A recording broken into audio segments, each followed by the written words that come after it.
নমস্কাৰ বন্ধুসকল, পুৰণি নতুন ভিডিঅ'ৰ সৈতে স্বাগতম জনাইছোঁ সকলোকে মোৰ ইউটিউব চেনেললৈ। আজি লৈছোঁ কিছুমান নতুন প্ৰশ্ন আৰু তাৰ উত্তৰ। তেন্তে বলক ভিডিঅ'টি আৰম্ভ কৰোঁ। আজি প্ৰথম প্ৰশ্নটো হৈছে মৌলিক কৰ্তব্য কেইটা? 10টা, 11টা, 15টা নে 20টা? ইয়াৰ শুদ্ধ উত্তৰটো হৈছে 11টা। নেক্সট কুৱেশ্যন, অসম বিধানসভাৰ প্ৰথম অধ্যক্ষ কোন আছিল? ইয়াৰ শুদ্ধ উত্তৰটো হৈছে বসন্ত দাস। বসন্ত দাস হৈছে অসম বিধানসভাৰ প্ৰথম অধ্যক্ষ। 3 নম্বৰ কুৱেশ্যন হৈছে সংবিধান কি? ৰাষ্ট্ৰৰ আইন, ৰাজ্যিক আইন, দেৱানী আইন, সংসদে প্ৰণয়ন কৰা আইন।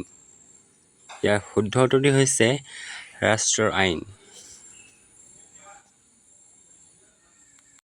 নেক্সট কুৱেশ্যন, বিহুক অসমৰ জাতীয় উৎসৱ মৰ্যাদা কোনজন ৰজাই দিছিল? গদাধৰ সিংহ, ভাস্কৰ বৰ্মন, স্বৰ্গদেউ ৰুদ্ৰসিংহ নে প্ৰতাপ সিংহ? ইয়াৰ শুদ্ধ উত্তৰটো হৈছে স্বৰ্গদেউ ৰুদ্ৰসিংহ। 5 নম্বৰটো প্ৰশ্ন হৈছে অসমৰ ৰাজ্যিক প্ৰাণীবিধৰ নাম কি? অসমৰ ৰাজ্যিক প্ৰাণীবিধৰ নাম কি? বাঘ, হাতী, সিংহ নে গঁড়? ইয়াৰ শুদ্ধ উত্তৰটি হৈছে গঁড়। গঁড় হৈছে অসমৰ ৰাজ্যিক প্ৰাণী বা জন্তু। 6 নম্বৰ প্ৰশ্নটি হৈছে দ্য গাইড নামৰ কিতাপখনৰ লেখক কোন? দ্য গাইড নামৰ কিতাপখনৰ লেখক কোন? ইয়াৰ শুদ্ধ উত্তৰটো হৈছে R.K. নাৰায়ণ। R.K. নাৰায়ণ হৈছে দ্য গাইড নামৰ কিতাপখনৰ লেখক। 7 নম্বৰ কুৱেশ্যন, বনফুলৰ কবি বুলি কাক কোৱা হয়? বনফুলৰ কবি বুলি কাক কোৱা হয়? যতীন্দ্ৰনাথ দুৱৰা, আনন্দচন্দ্ৰ আগৰৱালা, ৰঘুনাথ চৌধুৰী নে বিৰিঞ্চি কুমাৰ বৰুৱা? শুদ্ধ উত্তৰটি হৈছে যতীন্দ্ৰনাথ দুৱৰা। যতীন্দ্ৰনাথ দুৱৰা হৈছে বনফুলৰ কবি। 8 নম্বৰ কুৱেশ্যন, ৰাষ্ট্ৰীয় কন্যা শিশু দিৱস কেতিয়া পালন কৰা হয়? 1 অক্টোবৰ, 14 নৱেম্বৰ, 24 জানুৱাৰী নে 12 জুলাই? ইয়াৰ শুদ্ধ উত্তৰটি হৈছে 24 জানুৱাৰী। 24 জানুৱাৰী দিনাখন শিশু কন্যা দিৱস পালন কৰা হয়।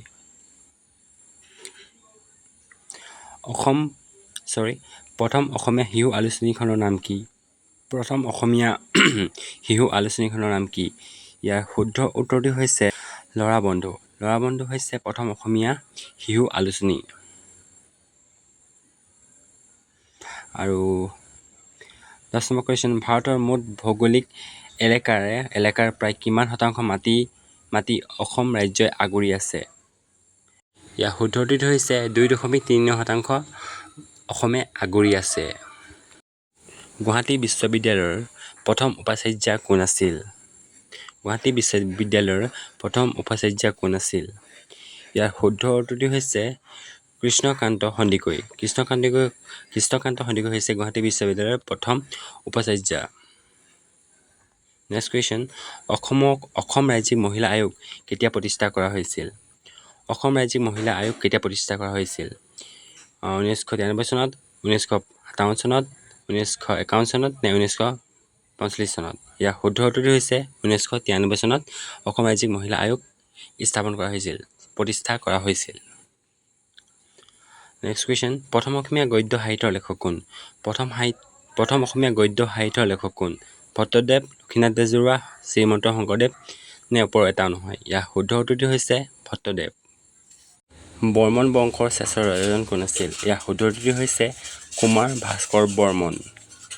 নেক্সট কুৱেশ্যন, শংকৰদেৱে কি ভাষা বৰগীত লিখিবলৈ ব্যৱহাৰ কৰিছিল? শংকৰদেৱে কি ভাষা বৰগীত লিখিবলৈ ব্যৱহাৰ কৰিছিল? ইয়াৰ শুদ্ধ উত্তৰটি হৈছে ব্ৰজাৱলী।